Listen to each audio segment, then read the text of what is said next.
మింగడానికి మెతుకులేదు కానీ మీసాలకు సంపెంగ నూనె అన్నారంట వైఎస్ఆర్సీపీ పార్టీ వాళ్ళు. సొంత చెల్లికి న్యాయం చేయలేదు కానీ ఎక్కడో స్ట్రీట్ ఫుడ్ అమ్ముకుంటున్న కుమార్ ఆంటీ కంటే వీళ్ళు న్యాయం చేశారంట. అసలు ఆవిడ రాజకీయాల్లోకి లాగడమే తప్పు. ఆవిడ ఏదో వైరల్ అయ్యి మీకు అన్ని లక్షలు వస్తున్నాయంట కదా, ఇన్ని కోట్లు ఉన్నాయంట కదా అని చెప్పేసి యూట్యూబ్ వాళ్ళు గగ్గోలు పెడుతుంటే, లేదయ్యా నాది ఆంధ్ర రాష్ట్రము, అక్కడ నాకు కేవలం ప్రభుత్వం వారు ఇచ్చిన ఇల్లు ఉంది, అది కూడా పైన ఇల్లు మంచి ఇల్లు ఇచ్చారు అని చెప్పేసి ఆవిడ చెప్పడం జరిగింది. పైన ఇచ్చిన ఇల్లు అంటే ఏంటి? టిట్కో హౌసెస్ అనే కదా అర్థం. ఆ టిట్కో హౌసెస్ ఎవరు కట్టారు? చంద్రబాబు నాయుడు గారు హయాంలో కట్టారు. ఆయన జగన్మోహన్ రెడ్డి ఇల్లు ఇవ్వడం ఏంటి? ఇల్లు కాదు కదా ఇచ్చింది, భూమి, సెంటు భూమి ఇచ్చాడు, అది కట్టుకోవాల్సిన బాధ్యత అక్కడ ఆ భూమి ఇచ్చిన వాళ్ళు ఎవరైతే ఇచ్చారో వాళ్ళు కట్టుకుంటారు.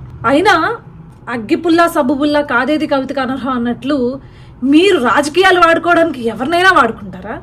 ఎంతకైనా దిగజారుతారా? ఎంతకు దిగజారారు అంటే, అక్కడేమో ట్రాఫిక్ ఎక్కువైపోయి ట్రాఫిక్ నిబంధనల ప్రకారం ఆవిడకి 2 రోజులు లేకపోతే తాత్కాలికంగా కొట్టు మూయిపిస్తే ట్రాఫిక్ పోలీసుల వారు అనుమతి ఇవ్వకపోతే దాన్ని కూడా రాజకీయం చేసి ఆ వీడియోలో జగన్మోహన్ రెడ్డి గారు పేరు చెప్పింది అని చెప్పేసి చంద్రబాబు నాయుడు గారు మరియు పవన్ కళ్యాణ్ గారు అంట రేవంత్ రెడ్డి గారితో ఈ విషయం మాట్లాడంట ఆవిడ కొట్టు మూయిపించారంట. ఆవిడ ఫుడ్ సెంటర్ని మూయిపించారంట. అసలు ఎంత దిగజారిపోయారయ్యా!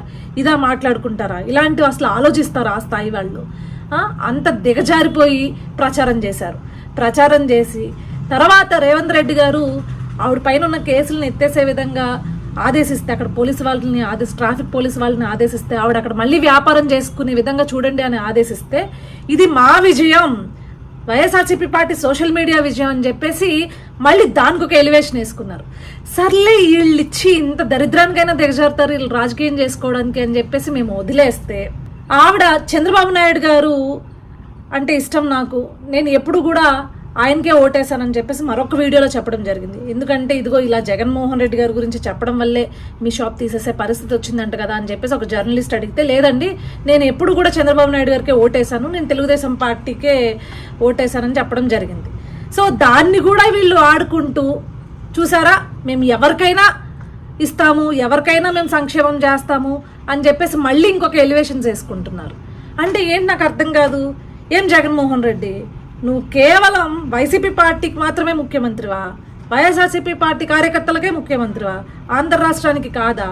ఆనాడు చంద్రబాబు నాయుడు గారు డ్వాక్రా పథకాల్లో కానీ, లేకపోతే దీపం పథకంలో కానీ, లేకపోతే సంక్షేమం చేసేటప్పుడు కానీ, లేకపోతే పెన్షన్లు ఇచ్చేటప్పుడు కానీ కేవలం తెలుగుదేశం పార్టీ వాళ్ళకి ఇచ్చారా? లేకపోతే ఆంధ్ర రాష్ట్రం యావత్ ఎవరైతే అర్హులు ఉన్నారో వాళ్ళకి ఇచ్చారా?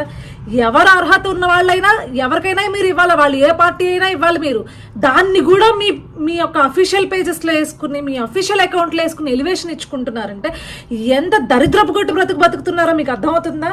అంటే మీకు రాజకీయం చేయడానికి ప్రతిదీ కావాలా? చిన్న చిన్న వాటిని కూడా అసలు ఏం గొప్ప అని నాకు అర్థం కావట్లేదు. మీరు ఒకవేళ నువ్వు ఆవిడకి ఇల్లే ఇచ్చావనుకుందాం, అసలు అది ఏం గొప్ప? ఆవిడ అర్హత ఉంటే ఆవిడకి ఇవ్వాలి. వాడు ఏ పార్టీ అయితే ఏంటి, నువ్వు కేవలం వైసీపీ పార్టీకి మాత్రమే ఇక్కడ సంక్షేమం చేయడానికి వచ్చావా? సిగ్గుండాలి. దీన్ని కూడా ఎలివేషన్ వేసుకుంటావు, దీన్ని కూడా గొప్పగా చెప్పుకుంటున్నావు అంటే నువ్వు ఏ స్థాయి నీ ఆలోచన ఉంది, ఎంత నీచ స్థాయిలో నువ్వు ఆలోచిస్తున్నావో సిగ్గుండాలి నీకు.